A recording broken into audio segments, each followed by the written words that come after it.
You may be taking your chances if you go camping at this time of year, given the weather, but there is a real issue around some types of camping, because abandoned tents, fire pits and piles of litter are becoming a regular scene across many of the UK's beauty spots as a result of so-called fly camping. In the Lake District, those left picking up the mess are hoping for new measures to be brought in next summer to try to tackle the problem. Phil Chapman explains. Just one example of the many abandoned fly camping sites in the Lake District over the summer months. Quite a massive, destructive fire pit tent, and there's litter strewn. In the face of what's been called an epidemic of litter and fly camping, a new major survey has been organised by the charity Friends of the Lake District, with hundreds of people responding, with 97% saying they'd encountered litter. And 77% of them say they'd witnessed incidents of fly camping, which can include fires like this one lit at the end of a long, dry summer.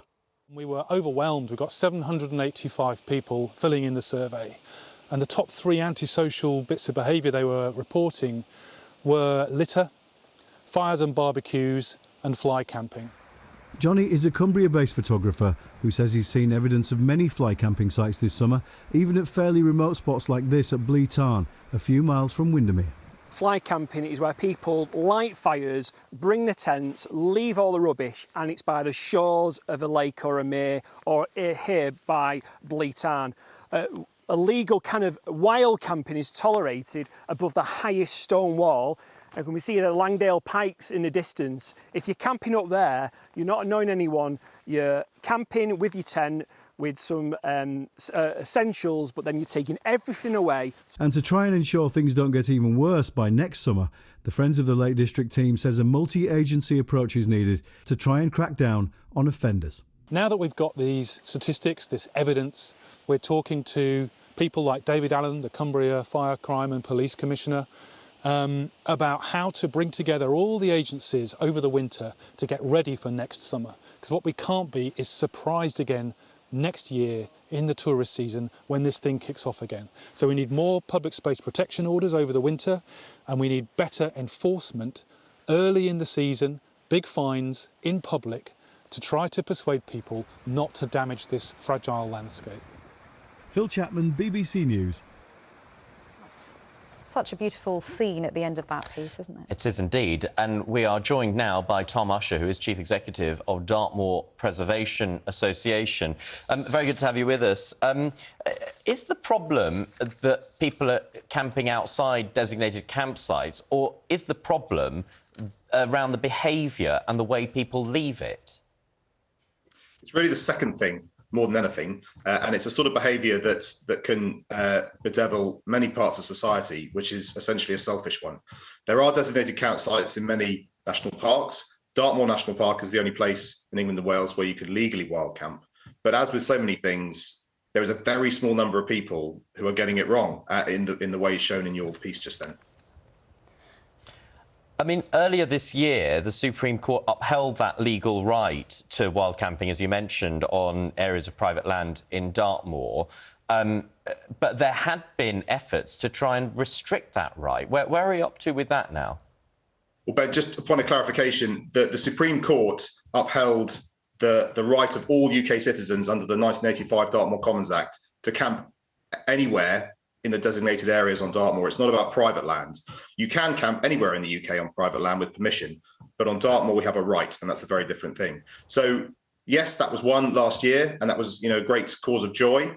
Like the Lake District, there has been some incidents of fly camping over the summer, but the vast majority of people who camp informally, as Michael described in your piece, or within their rights on Dartmoor, do so really respectfully, and they follow the national park rules on where to camp, which is a large area. Get in late and leave early. Make sure you carry all your stuff in and out. No litter, no fires, all these things. So the example on Dartmoor is one that could possibly work in other national parks. But what is absolutely critical to it is two things. One, we need better legislation everywhere in the UK for public access. It's a very small amount of our own island, in this crowded island, that we can access. And that's a great shame and needs to be legislated against. And the other thing, and this is the single most big one. No, sorry. Mention that. Just carry on, and then I'll ask you what I was going to ask you. The most important thing of all is education. all the things you described are illegal, but far, far fewer young people are accessing the natural world than ever before. Very few people relative to the population access our national parks, and we need as many people as possible to understand what we have out there, how to use it, and what their responsibilities are. Because with rights, such as the right to wild camp on Dartmoor, come responsibilities, and we need people to understand those. Well, that ties in with what I was going to ask you, actually, because is it as simple as awareness and education, or is it a bit of selfishness? Because you would think that if you're going to these beautiful beauty spots in the UK to enjoy them, logically, you would leave them as you found them. It's almost like trying to have it both ways. You go and enjoy the beauty of an area, but leave it a mess for other people. Yeah, no, you're absolutely right. I mean, education is critical and key, and that's what's going to make this work in the future, no question. But you're also right. As we see in many other walks of life, there is this astonishing behaviour of people who wish to go out and apparently enjoy the natural world and our national parks, and yet leave all their stuff they brought with them for somebody else to clear up. And that is, I think, an issue separate to access and separate to camping. That's more of a societal issue. And that's where I would endorse what Michael Hill from the Friends of the Lake District was saying about a short period, 2 to 3 years, where there is increased sort of support from rangers to both educate but also to enforce, just so people really understand what their responsibilities are with these landscapes that belong to us all.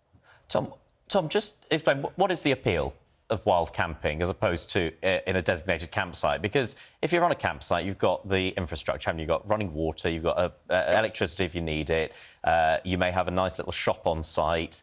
That's not real camping, is it? A nice shop on site. Right. Sure, what's the appeal without a hot shower? It's a fair question. And, anyone accessing nature may do so however they wish, and campsites are brilliant. There's wonderful campsites all over the country.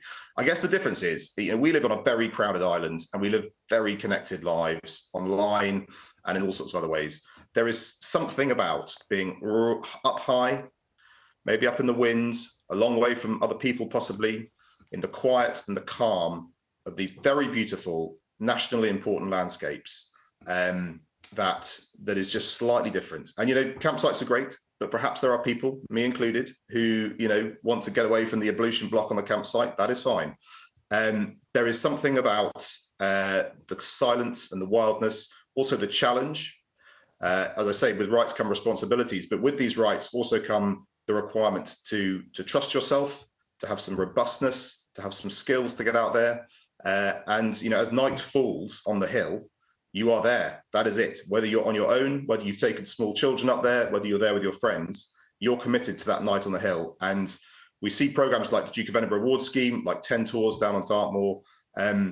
These are life-changing events, really, for many people. But it's those moments, just as the night falls, when you can only rely on yourself and the people around you, that really kind of build people up. It's a very special thing to do, really. And we think that everybody ought to have that opportunity.